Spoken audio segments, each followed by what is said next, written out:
My name's William Lear. I've lived around here for nearly 50 years.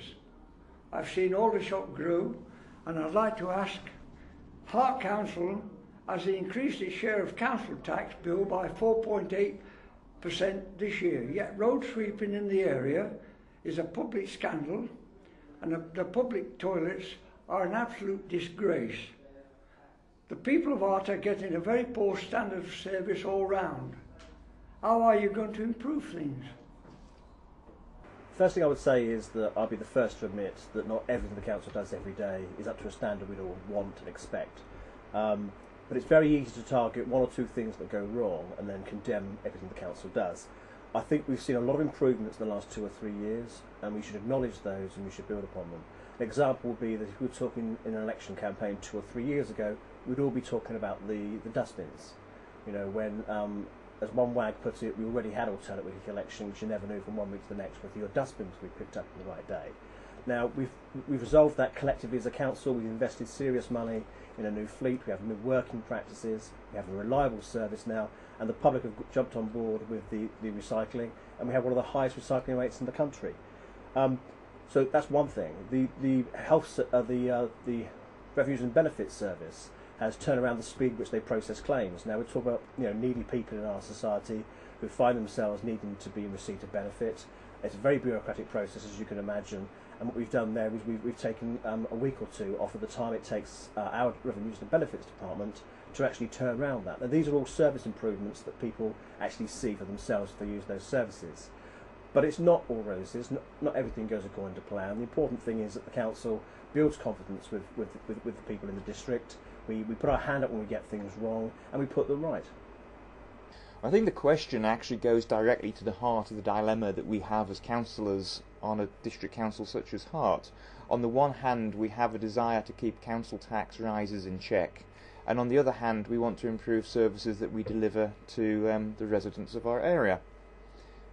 The challenge we have is that we are seen to be one of the wealthiest and healthiest districts in the country, and I think that is grossly unfortunate in terms of the perception that that has with the government. The government give us one of the lowest, if not the lowest, settlement grant in the country, and unless you're in the top 10% of earners in our district, which drag our average up, you're actually just a normal, hard-working person trying to make ends meet like anywhere else in the country, but the resources that we get given from central government to deliver services to you are cut back because of the perception of the type of area that we are. The challenge is one of making difficult decisions all the time, making difficult choices, and when it comes to the election you have to look at the individual candidates, and they won't, if they're going to do their job properly, if they understand what it is they're going to face up to when they are councillor, they won't be making wild promises of we'll do this or we'll do that. They'll be coming across as somebody who you would trust to make the difficult decisions, who have the right level of judgment and understanding of the real issues, that they can decide what is the best out of possibly two quite unpalatable choices. It's difficult, and I sympathise with what the questioner is talking about, but I would be lying to you if I was to say that it was going to be easy. To balance council tax rises and improving services is hard. We the Conservatives are disappointed that council tax has increased by 4.8%, and the administration is planning to spend hard-won financial reserves on top of that. It came as a surprise to us in the budget that they are planning to close all the public toilets without consultation and without making firm alternative plans. Equally disappointing are the reports from the Audit Commission, which confirm that Hart needs to do much better in providing services which are good value for money. We've said clearly that we shall take a close look at all the services to cut out waste, find better ways of doing things, and give better value for your council tax.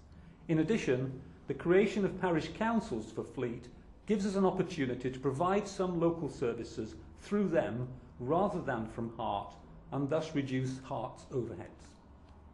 I think you can make more of an improvement from within. Obviously, as an outsider and not an elected member at this moment in time, I know a limited amount of what's going on, but not the full picture. And you obviously get the full picture when you're an elected member of the district council.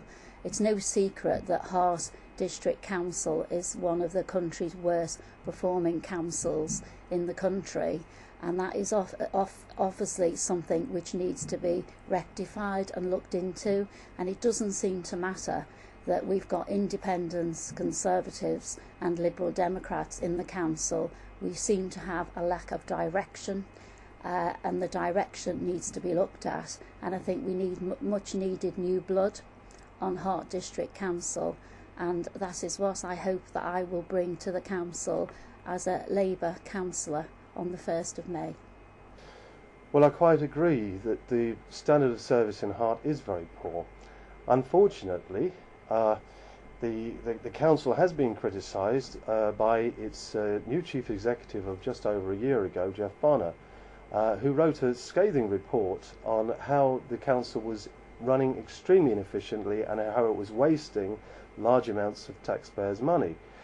It's no surprise that ordinary frontline services are suffering when, as Jeff Bonner has pointed out, the council is top-heavy. What you need is less managers and more people actually doing work at the front line. As far as I'm concerned,